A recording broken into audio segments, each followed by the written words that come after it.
It's all about creating those systems. And if you don't take the time to create the systems and have a vision for the long term, you're just going to always be scrambling for that immediate short-term problem. You have to put in, it's like investing. You have to put in a little bit every day in the long-term solution in order to reduce the amount of the short-term problems you're always facing. Hello and welcome to the Bar Business Podcast, where we help bar owners increase profits, attract loyal guests, and simplify operations so you can avoid burnout and finally enjoy your life outside of your bar. I'm your host, Chris Schneider, the Bar Business Coach. Today on the Bar Business Podcast, we have a fantastic guest. Joseph Ehrmann. He owns Elixir in San Francisco, which he's owned for about 22 years, but it's a bar that goes back, I believe, and he'll tell me if I'm wrong here, but it's the second oldest bar in San Francisco. They have like a 166-year history. So he bought that bar 22 years ago and really reinvented it into something amazing. But he has a great story that we're going to dive into here.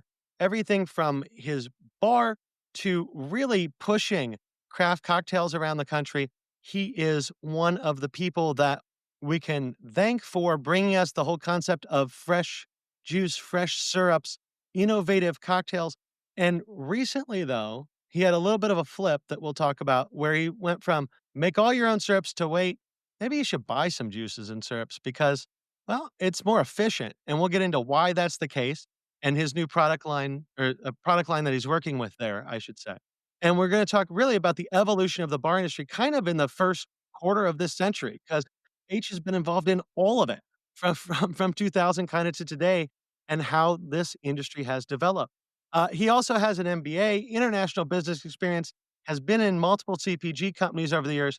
And so this is going to be a kind of a crazy conversation where we're going to be able to touch on a lot and get into a lot of depth on things that matter to bar owners. So H, thank you so much for being here. Hopefully that introduction did you some justice, but feel free to fill in any gaps that I left there. Thanks. It's great to be here. Yeah, it confuses me sometimes. To start us off, I want to start by talking about your bar, because this is obviously the Bar Business Podcast. But tell me if I'm wrong here. Elixir has been in existence since 1858. And I think it burned down in the fire or got hurt in the earthquake. I forget which, but I know it was rebuilt around the turn of the century there. And you've had it for the last 22 years. So what made you want to buy a bar in the middle of San Francisco 22 years ago, but also kind of tell us what that 22-year journey has been like. Yeah, it did burn down in 1906 along with the rest of San Francisco.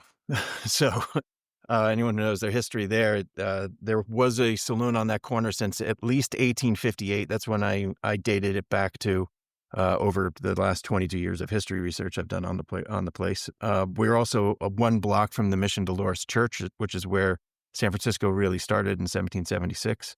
So as that neighborhood grew, we're on the end of the first commercial strip there. So it wouldn't really go back any much further than another 10 years, 1848, gold rush. That's, 48, 49, the city just boomed in population, but we were in that heart of it. So long history. It's one of those bars that has been a number of different things, all kinds of different ownerships and names. So it's not it hasn't been Elixir since 1858, and it hasn't been the same family or anything like that. But what I did when I bought it was to retell its story, to bring its story to light. Basically, nobody had that long history had ever dug into the history and told those stories. And so when I was looking for a bar to buy in 2003, and I wanted a neighborhood bar. That was the model that I wanted to go after. And I found this bar that was dilapidated and forgotten and needed a lot of TLC. And I had a background in construction as well. In my early days of bartending in my 20s, I was also working as a contractor. And so I built houses. I've done every job from roofing to electrical and painting. And so I kind of general contracted the whole restoration of the bar itself. And in that, I met somebody who knew a lot of the history, and he brought that to light. And I just, over the years, just kept adding to it. So it's got an incredible history, and I added to telling the story and the history while changing the projection of it and creating our own history with it, because I was really right place and right time. I happened to the innovations that I may have been responsible for, and cocktails and such came out of the need to improve the business and do something different.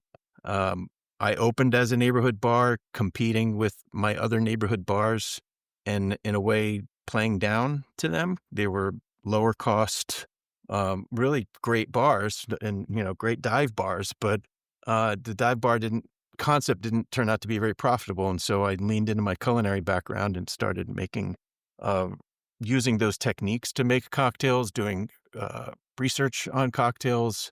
And it was all at a time when others were just starting to do the same. So, Gary Regan's Joy of Mixology came out the same year I opened the bar.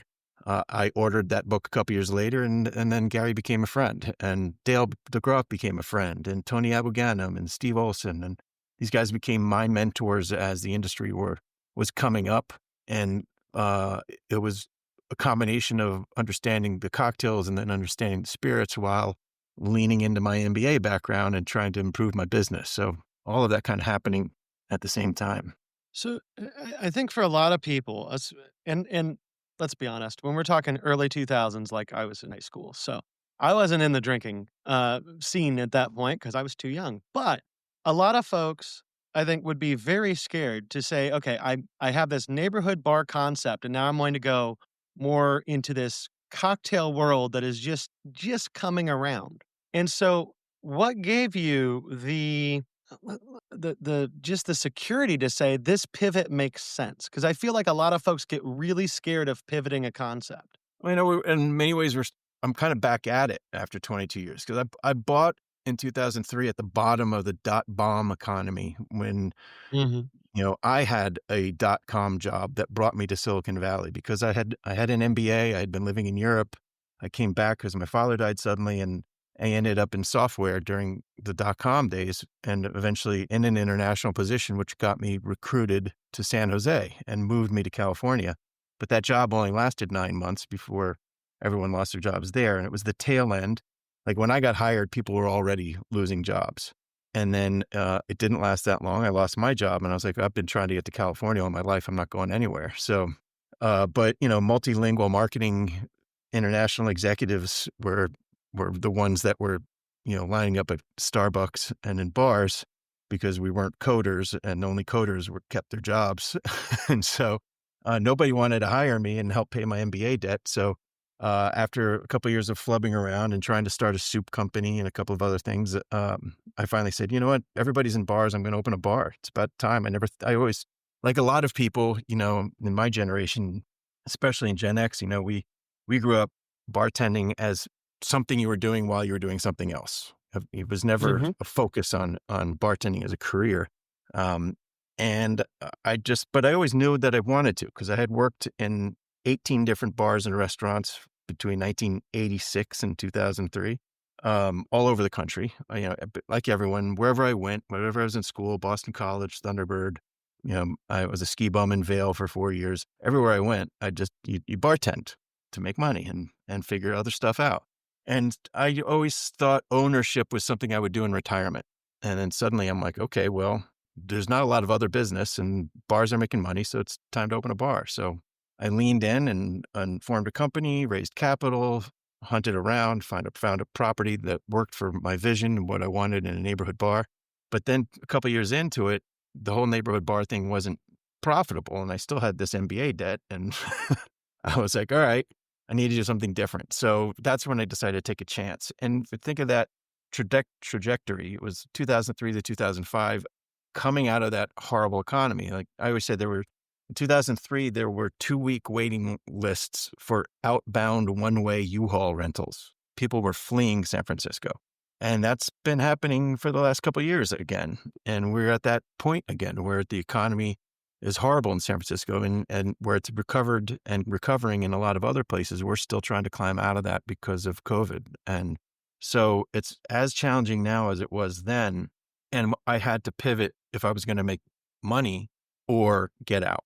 And so I took the big chance on making the cocktails and providing a higher level experience at a higher cost, at a price point in my neighborhood, which didn't fit in that neighborhood at the time. And so it was a gamble, but it literally paid off in 6 months. It was a big gamble, and I made the right move, and everything turned around, and I just caught the right wind at the right time and got caught up in a movement that opened a lot of other doors and opportunities for me over the years. And now, one thing that I think if we told people this, which I'm about to tell people this, but everyone's going to think this is absolutely probably the craziest thing they've ever heard, which is that you have this bar in San Francisco. You live in Boise. And so that's a little bit, right? Like if your cooler goes down, you're not going to the bar. I mean, you might, but it's going to take you hours and hours and hours of travel to get from where you are to your bar. But I also know that you have a management team that's been around for a really long time with you. That is partially what allows you to be able to live and manage a bar remotely. And I think for a lot of people that are probably listening to this podcast, one of the things they've always wanted to know or thought were impossible was how do I manage a successful bar from 1,000 miles away or however far it is? I don't know how far it is from Boise to San Francisco, but I know it's far. So, how did you build a management team that allowed you to be able to do that? I think I built a culture that my now managers, um, bought into early on and then owned it and continued to lead it. So 2 of my managers have been with me for 17 years, and the other one's now going on 7, going on 8, I think, my lead bartender. Um, and I think that, as a human resources fundamental thing people talk about, no matter what business this is that it's more expensive to replace people than to keep them. So whatever you can do to keep them and keep them involved and passionate about it is important. And that means creating a culture not just within your bar for your customers, but for your team, and supporting them. And in many ways, uh, I almost didn't learn that lesson early enough. I mean, it was one of the other things that turned the business around in 2005 was that I realized that I had spent the first 2 years too focused on the product and my systems and not focused enough on my people. And when I realized that I had bad people who were bringing in bad customers, I fired 2/3 of them at the same time that I threw out all of my artificial syrups and started shopping at the farmer's market. So it was a dramatic change in many ways, but and those kind of realizations when you're down are kind of the key to turning around. And, you hope that the changes you make are going to catch. And that's what it did. And, those guys are amazing. They're not just part of the reason I can live in Boise. They are the reason I can live in Boise.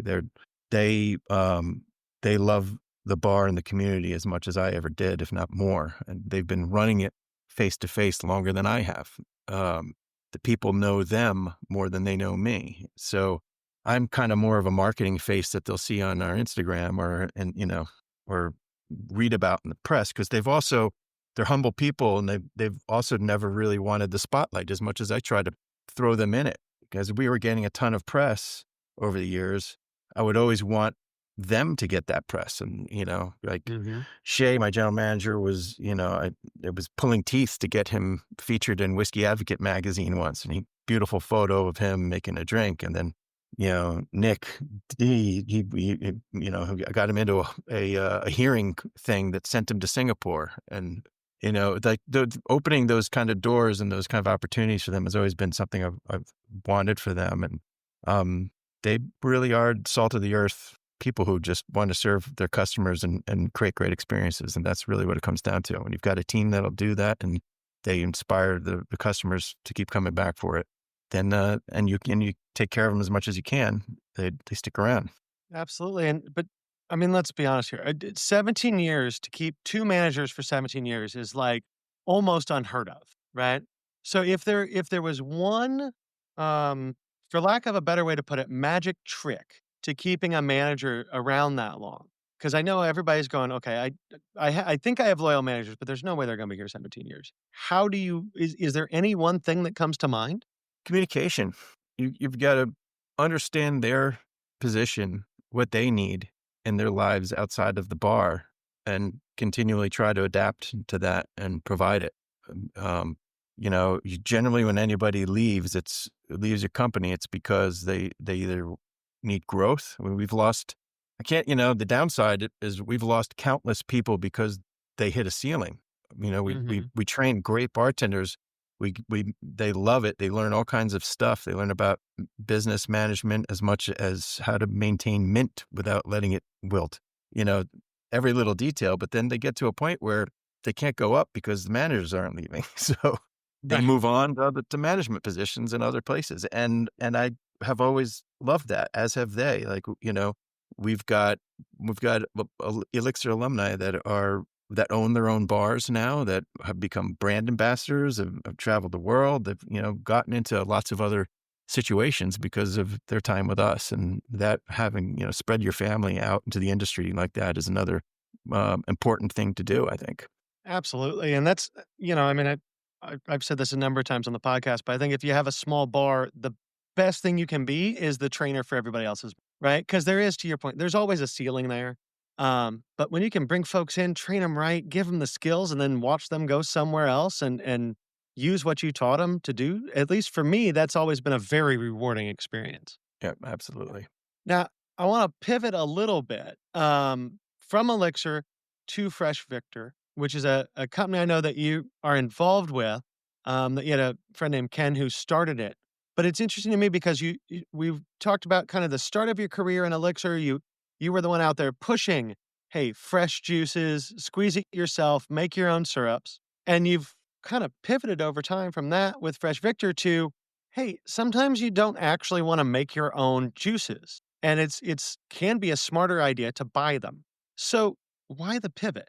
Well, I think the pivot is actually more like it goes back to as cocktails were taking off, and I had other opportunities presented to me. I was offered an opportunity to help launch a spirit company called um, Square One Organic Spirits, and at the time, the founder of that company was a fellow alumnus from Thunderbird, and she had heard about me, and I heard about her. We got connected, and I was also doing some groundbreaking stuff from the bar business then, and that we in 2005, we became one of the first 50 certified green businesses in San Francisco, let alone a bar.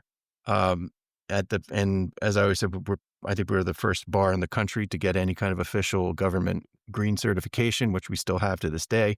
And so working with an organic spirits company, and, I was shopping in the farmer's market. I was making everything natural. Everything was about quality ingredients and an all natural approach, and a green mentality. And so that worked out really well with Square One. And that took me on the road around the country at a time when I was getting a lot of press. So then I was landing in markets like Boston and Miami and Washington, D.C. and New York, where the cocktail scene was up and coming. And it was a time when I got to go talk to them about vodka, which nobody wanted to buy at the time. I was trying to sell them on organic vodka and teaching about organic spirits, but I was also teaching bartenders how to squeeze limes and make simple syrup. And that was something that, and put down the artificial ingredients. And that was the day. Like, that was the thing we needed to do, was teach people how to use fresh ingredients, make them, process them, use culinary techniques, because there wasn't anything good on the market. And and all the way back then, I knew Ken. Ken McKenzie is the founder of Fresh Victor. He and I were friends. He had a tequila company back then, and through all those years, he had a number of different tequila companies, and he learned the same kind of messages about freshness and what was important to people in order to move tequila, what was important to people in making great drinks. Because spirits were predominantly moved in cocktails, not necessarily shots. A good tequila in particular, we were teaching people how to enjoy tequila, what good tequila was, and how to make great cocktails with it. And he came up with this idea in out promoting his tequilas, that, we needed a fresh mixer that could satisfy that need, but also be convenient for not just consumers, but for professionals. And honestly, the technology wasn't there. I was teaching people how to squeeze lines and make simple syrup because you couldn't buy it in a bottle.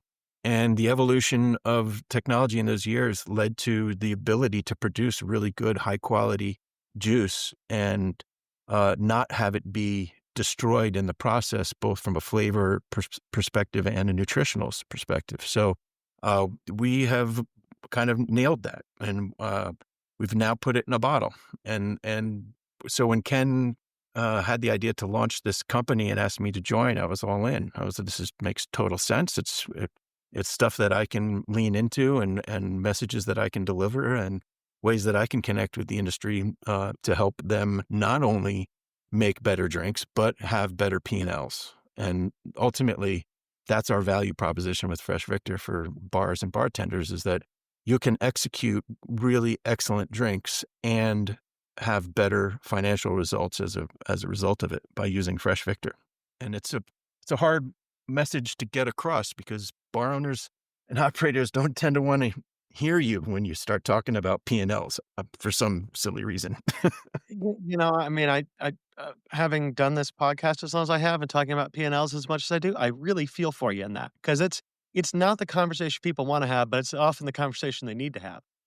Now, along those lines, a lot of times you would think, hey, if I fresh squeeze juice myself, that should be cheaper than buying it, right? I think that's just kind of the knee jerk reaction most people would have in their heads. But why does buying mixers actually lead to better efficiency from a P&L perspective than doing them yourself? Because you have a lot of variability throughout the year. First of all, if you a box of limes, right? 200 limes in a box, and you buy that box in January at the low point in the growing season, and you could be paying as much as 75, 95, over $100 a case for that box. And not only are you paying top dollar, but it's yielding less juice, and that juice is not good quality. Later in the year, you may get down to $30 a box, but you have complete inconsistency of price and quality throughout the year, and output.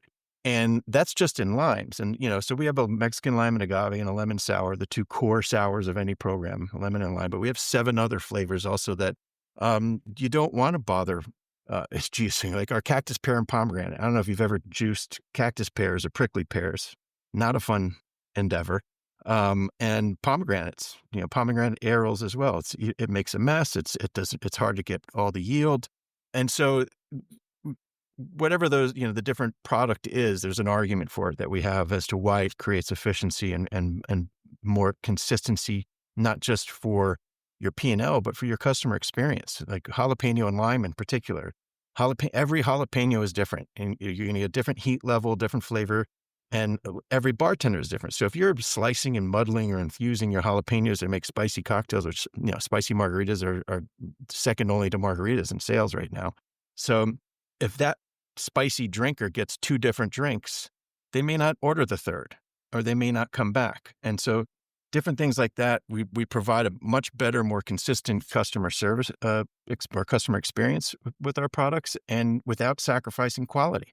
And people will tend to look at that and say, okay, well, it's 28 cents an ounce, which is our national average price or cost when you buy through a distributor. And, so, they just look at that as a COGS issue, but it's not just a COGS issue. It's a labor issue. It takes you time to set up a juicing station, juice, sterilize bottles, clean the bottles, fill the bottles, label the bottles, close them, seal them, clean up the juicing station, put it all away.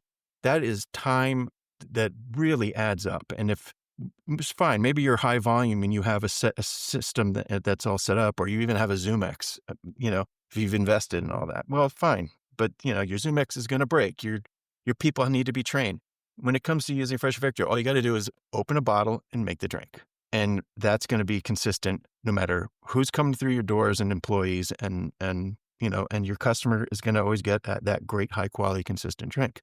So it's really a complex set of problems that our products solve, and Mhm. by being fresh and refrigerated, it goes back to that freshness argument. It doesn't matter. It's just so much better than shelf stable, basically.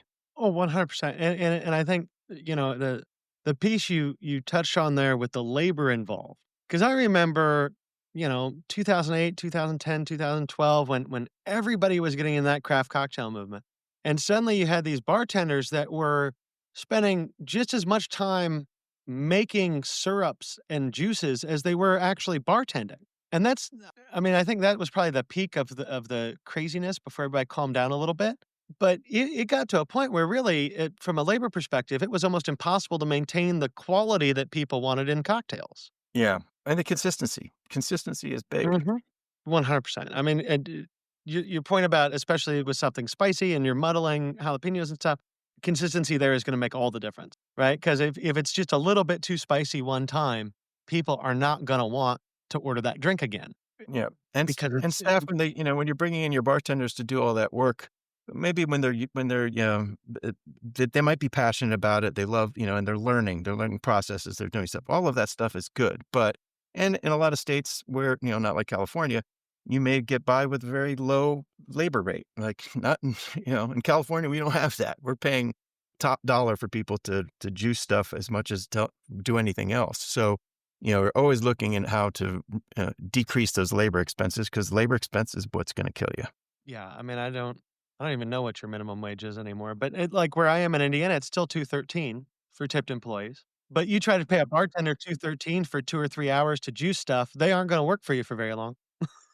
Yeah. No, we're at That 1906 or something, mm, over $19 an hour. that is tough. That definitely changes a lot of the math. Um, and speaking of math, because you have this MBA, you work on the juices, which are a way for people to help their P&Ls and stuff, but I know you also have implemented some really different interesting pieces of data analysis. And one of the things that you had mentioned when we were talking before was NPS scores, which I am a huge fan of, but, you've potentially found a way, you're piloting a way to, do these totally differently. So A, how are you doing them? And B, what do you see as like the value of having an NPS score that you're getting on most of your guests? Well, to be honest, I haven't. I'm playing with it. I haven't implemented it yet, and but it kind of gets back to this idea of me being in Idaho, and the idea of working on your business, not in your business. The fact that I am physically removed from the bar keeps me from, it keeps me from spending my time fixing the broken frame or the toilet or going down a rabbit hole and adding more decor because I always say I'm still decorating after 22 years. I'm always moving things. Every time I come to town, I put up a new frame, take something down. When I was there, I would tinker. Yeah. It's a passion project, and so I'm always trying to make it look better, be better, and all that. But being here, I can't do that. So I have leaned into the idea of trying to figure out more of the technological tools to be used to help improve the business. And so I have implemented a better inventory system, tied that to a POS, work with a POS system that integrates with my inventory system, which integrates with QuickBooks, working with a CFO to drill in on our numbers and improve processes and figure out where we're bleeding. And, that's why listening to your podcast, I get a lot of good ideas on the things I'm not doing, where I'm falling short, even after 22 years, things I should have done 20 years ago that I'm still not doing today, all of those things. And so when I discovered NPS, it was the first business system that I had studied since doing my MBA in the late 90s when I was studying manufacturing and looking at lean manufacturing and concepts and other kind of management principles that were developed at these, at the big consulting firms. And that's where NPS came. I think it came out of Bain, if I'm not mistaken. And for those that don't know, it's that idea, it's that question that you hear all the time now, no matter where you spend money is on a scale of 1 to 10, how likely are you to refer us to your friends?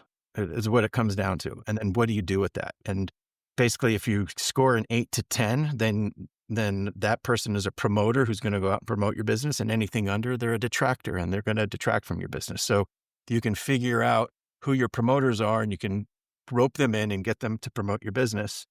You build up this base of rabid fans and it becomes viral and your business grows. And so I went down the rabbit hole, read the books, listened to a bunch of podcasts, and I created the survey. I put it on my website.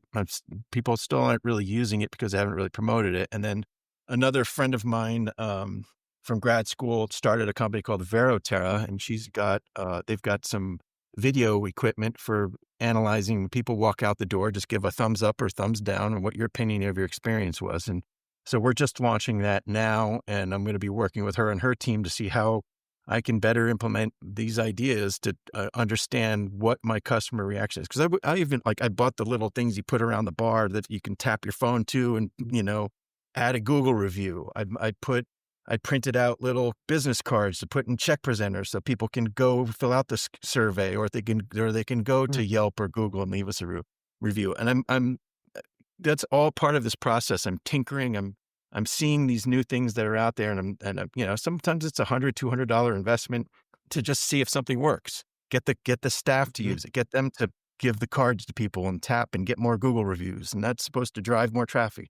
You look at all these things, there's so much of it, and I wouldn't have time to go down all these rabbit holes if I were at the bar because I'd be, running to an antique shop to go find another cool old whiskey bottle that I wanna put on the shelf and wasting my time doing that instead of improving my business.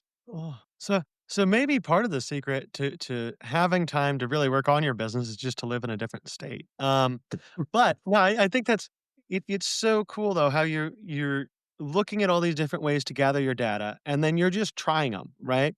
Because I think for a lot of folks, they get stuck in the analysis paralysis of, ooh, I want to do something, but I have to pick the absolute right thing. When I think what you're pointing to in reality is that you're never really going to know. You just kind of have to try something and see if it sticks or not. And it's just like, evaluating POS systems, right? Your old POS system goes down. It's time to upgrade. You gotta go out and see what else is out there, how they're all working, what's the functionality, how they compare. It's a major project. Like, you have to be organized, you have to be focused, you have to look at all the competitors, look at the prices, how long is this gonna last? And if you do that, and that's a major thing that you kinda have to do in a bar, in a POS. That's just the reality of that market. It's a very key piece of technology for a hospitality business. But then all these other things maybe are not as key. They're bells and whistles that can add little points of value here and there, but you still need to research them. But eventually, you just got to pull a trigger and try something because if you just keep researching, you don't get anywhere. You got to be like, okay, here's the top 3 that I found. I'm going to throw a dart. Let's try this one, see how they do. How are their people? How's their technology? What's the value? What kind of data am I getting at it? Because it's, garbage in, garbage out. Absolutely, and that's something that I really hope that everyone that listens here has gathered over time because garbage in, garbage out is the reality of all data, right? If your data is no good, you can make the best decisions based on it, but they're still bad decisions. Yeah. And I've made Um, plenty of those. I think if you're I mean, I think that sometimes people in business have this magical idea that if you're successful and you've been doing it for a long time, that you haven't failed. I think the trick is that you've failed a lot. You've just done it more frequently and you know how to bounce back from it because you never invest too much in each failure. Yeah. It was early on. I forget who it was. I was reading, well, my first semester of my MBA was a classic. Every successful person has fallen down at least 7 times. I can't remember who I said that, but it always Mhm. stuck in my head.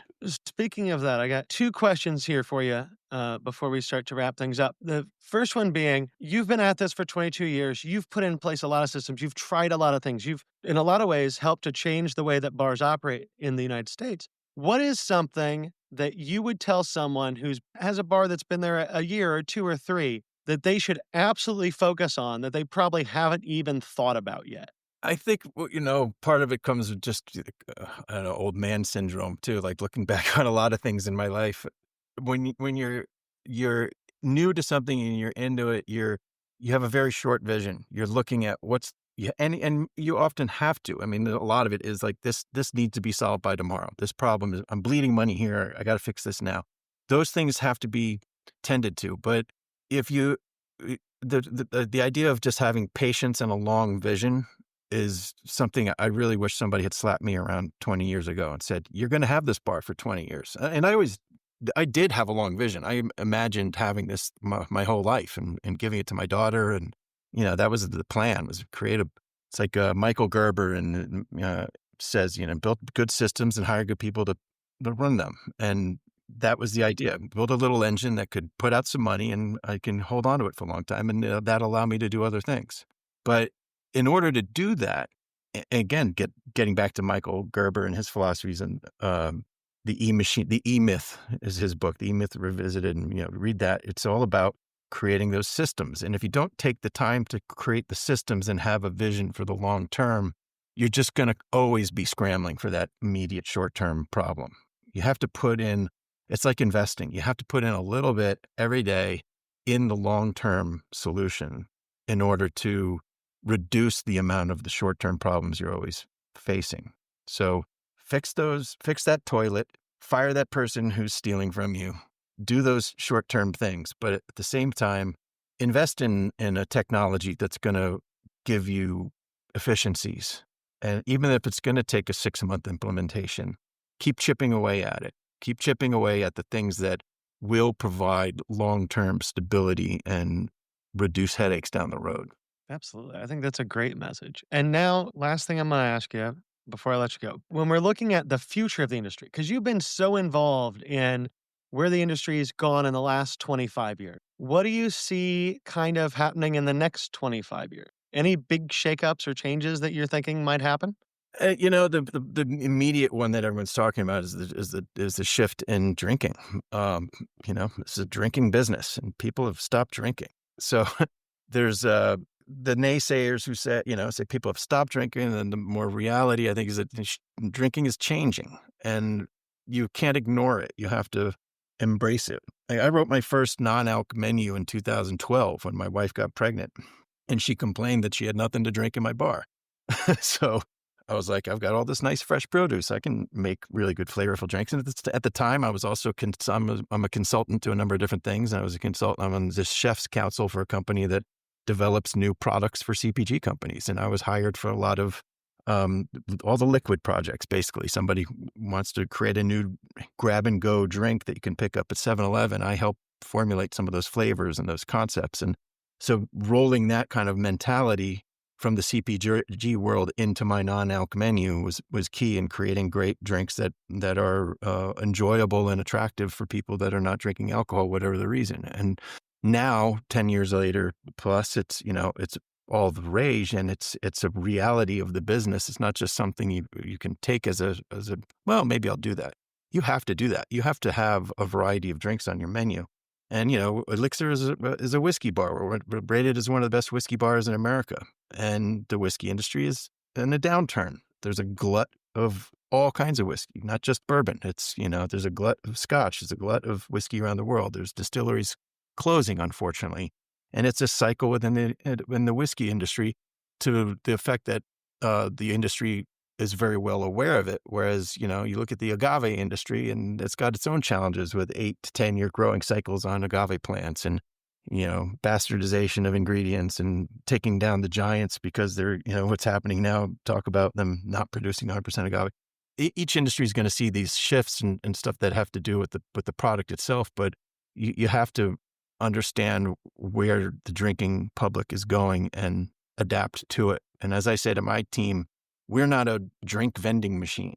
We are a gathering place. And you'll hear that people talk all the time about hospitality. It's all about the hospitality. It's about the customer experience. It's making sure that everyone who walks through your door has a great time, whatever that time is, whatever that is by their terms, and trying to discern that and feed it.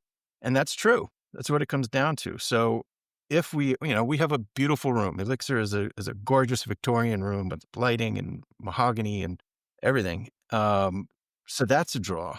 But you have to have a menu that offers something for everybody, because every group is diverse.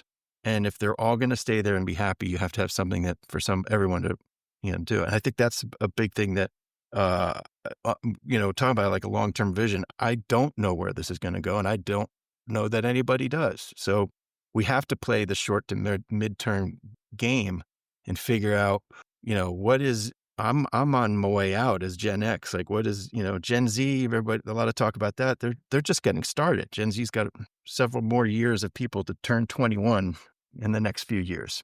My own daughter is the tail end of that into Gen Alpha. And so she's 13, there's going to be continual change. The economy is challenging. The politics, everything's challenging right now. I mean, it always is, but particularly right now. So how's that going to affect things in the next 2 to 5 years?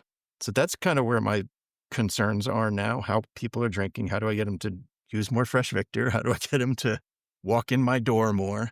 And what are they looking for? And so I think that's the thing. You had it again. It's like researching the POS. It's you have to research. You have to keep an ear to the ground and see what's happening, because this is a volatile market right now. And in order to survive it, you've got to be agile and creative and consistent.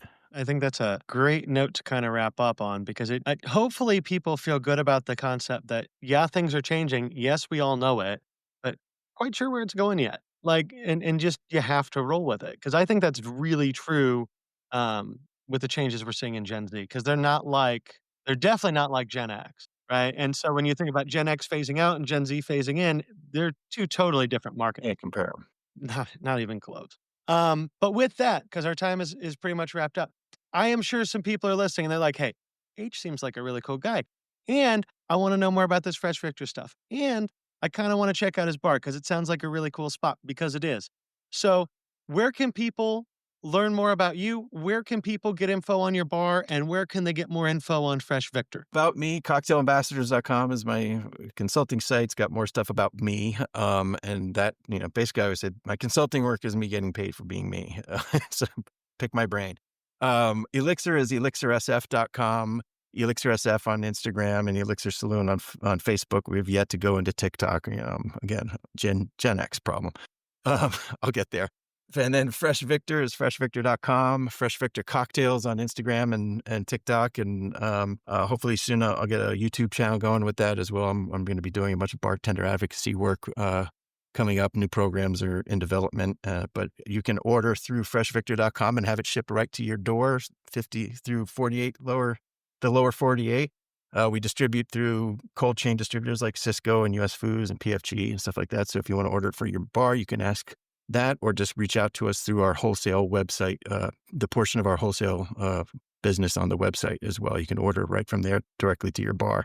We ship it FedEx 2-day in insulated boxes and all that. So Fantastic. So we're going to put all that in the show notes. And if you have not looked at Elixir or Fresh Victor, go down, click the links, look at them, because there's some really cool stuff going on with both of those and just some really good examples of things you might want to think about for your bar. But with that, this has been a fantastic conversation, and I thank you so much for being here.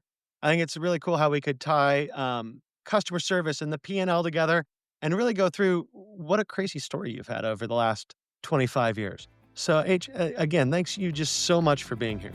no problem. Thank you. It's an honor. That about wraps it up for today. If you enjoyed today's insights, make sure you like, subscribe, and leave a review. If you are ready to take your bar to the next level, schedule a strategy session with me by clicking the link in the show notes below. Until next time, have a great day, and we will talk again later.